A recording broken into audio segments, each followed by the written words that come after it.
Amid the ongoing backlash about the assassination of Charlie Kirk, one conservative professor has been taking on woke indoctrination and ideology at a Wisconsin college campus. His viral post and push for more open dialogue. Next.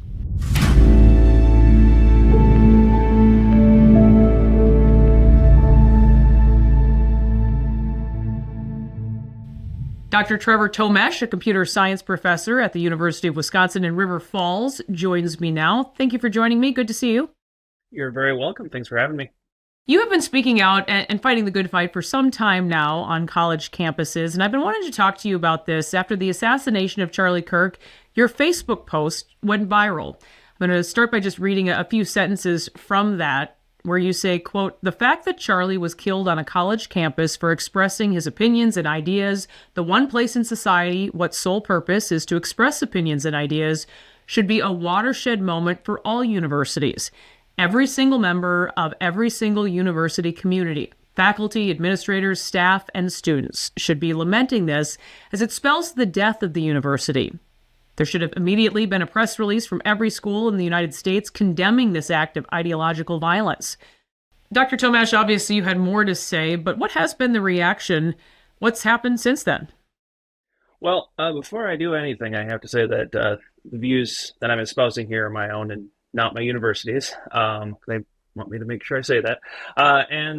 So, yeah, it's ever since it's been a lot. I had about 300 emails immediately after in the upcoming week or the week following that. And they were a lot of really, really good emails, actually. The overwhelming majority of the emails that I did receive from people all over the world, actually, not just in academia, were very supportive. A lot of very supportive emails. There was only maybe one email that was even somewhat negative, actually. And that one person actually raised some really good points about some of the tone that I took later on in that letter. And since then, it's been a lot. I've been talking to various media outlets about it. And there's been a lot of movement, at least on my campus, toward hopefully being able to rectify some of the issues that I outlined in that essay. Yeah, you bring so many of these issues to light. You also wrote in your post and other posts on social media that your university system has remained silent about Charlie Kirk's assassination. You've pointed out how students and faculty are taking their silence as an endorsement of violence. You've also mentioned that even with relatively trivial matters, university administrators have done practically everything from providing safe spaces, we hear an awful lot about that, to offering counseling and more. But in this case, as you've posted on social media, it seems administrators have done almost nothing. Do you feel like they're ignoring this, like they're ignoring your perspective and others on campus who are conservative and like-minded? So a little bit of context with that. That actually the result is the result of the UW institutional neutrality policy system 195, which, unbeknownst to a lot of people, myself included at the time, had been ushered in over the summer. And so it became part of university policy to remain neutral as an institution on issues that could be seen as political. Basically anything that doesn't have to do with the every day-to-day operation of the universities. They're not supposed to talk about it, which is something that I personally really support. However, I would like to point out that, first of all, it was kind of inconvenient timing. But on top of that, there are still instances where the universities have not, in my opinion, 100% stuck to this newfound neutrality. For example, the University of Milwaukee on Columbus Day, they went out and made a statement on their social media platforms about Indigenous Peoples Day and talked about indigenization and that sort of thing, which I feel is a violation. On top of that, they are still, if you go on to University of Wisconsin, different University of Wisconsin Facebook pages and social media, there's still stuff up there about George Floyd. There's still stuff up there about pride. Lots of these things are still sitting there, which to me kind of looks like a continued endorsement of those positions because they haven't taken it upon themselves to remove those posts. So I understand why, and I do applaud them for taking that step, but I think there is more that we can do.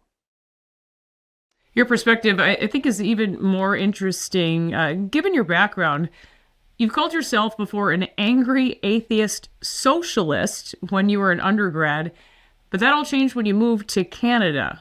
What happened? A lot happened in Canada. I really had a massive change of heart. I had a massive change in faith. It all started with the death of my little brother, who was killed in a car accident in 2015. Came to realize that family was more important than I had thought. Then, on top of that, I had my marriage had fallen apart, and then came the 2016 election. And in the 2016 election, when Donald Trump got elected over Hillary Clinton, I could not fathom why on earth the United States would have gone that way. And it really, really hit me hard. So what wound up happening was I wound up talking to somebody who had voted for Donald Trump, and I was wondering, well, why, how could you do this? Because you're a decent human being, and how could you have voted for someone like that? And she said, well, why don't you try talking to people who are of that perspective? And it had never dawned on me as an angry atheist socialist that, hey, maybe I should talk to these people that I think are so terrible. And so I spent a lot of time talking to a bunch of different people and trying to get their perspectives. And it all came to a head when I started actually reading. Backing up, there was a professor that was going to come to the Conexus Center for the Arts up there at the University of Regina, in Regina, Saskatchewan. And the author, he was a professor, and a bunch of friends of mine were planning to protest him. And I said, well, why don't we maybe just read his work before we protest him? And they told me, no, don't read his work. He is a gateway to the alt-right, and he's a fascist and a transphobe and a homophobe. And if you want to get an American like me, if you want to get me to do something, tell me not to do it. That's how you get me to do something. And so I decided I'm going to read Jordan Peterson's book. And so, yeah, it was Jordan Peterson came, and I read his book, became a big fan, actually. He changed my mind on a lot of things. And then I actually, instead of protesting, I went and saw him and bought a ticket. Now, on top of that, there was a lot that had gone down in Canada leading up to COVID. I got locked down during COVID because the Canadian government decided to do some very draconian things. In fact, we had to carry around QR codes to prove that we were vaccinated if we wanted to get into places. I saw that kind of what I thought was soft tyranny. And then finally, what really set me off was the 2020, the George Floyd protests down here, and watching lie after lie in the media, because I was also watching the protesters themselves filming themselves on Twitch. And I just couldn't believe what I was seeing. And I thought, well, if they're lying about this, what more are they lying about? And then I wound up saying, no, fine, I'm a conservative now. And I voted for Donald Trump 2 times. That's, basically where I was in 2020. Wow, very interesting. Listening and dialogue, so important. Something we can relate to here with the riots. Absolutely. But given your experiences, do you feel like you're alone? Gosh, I'm thinking even in Wisconsin, of all places, among your colleagues, other academics. Well, there are a lot of quiet conservative academics. There's a lot of people who are afraid to speak out. I know of a number of faculty, even tenured faculty, who have reached out to me and said, "I wish I had, I wish I had the fortitude to speak out like you do." And I honestly, at this point in my career, I am looking at the universities and where I see them going. And if they go anywhere like they did in Canada, I don't want to be a part of that system. What then is your message to others who may not be as outspoken as yourself, but maybe who are hesitating to speak out and speak their mind, something that everyone should feel free to do on a university campus?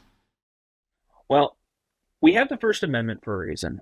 And the First Amendment isn't there just because it's a nice thing to be able to say what you want. It's not just a right, it is a responsibility.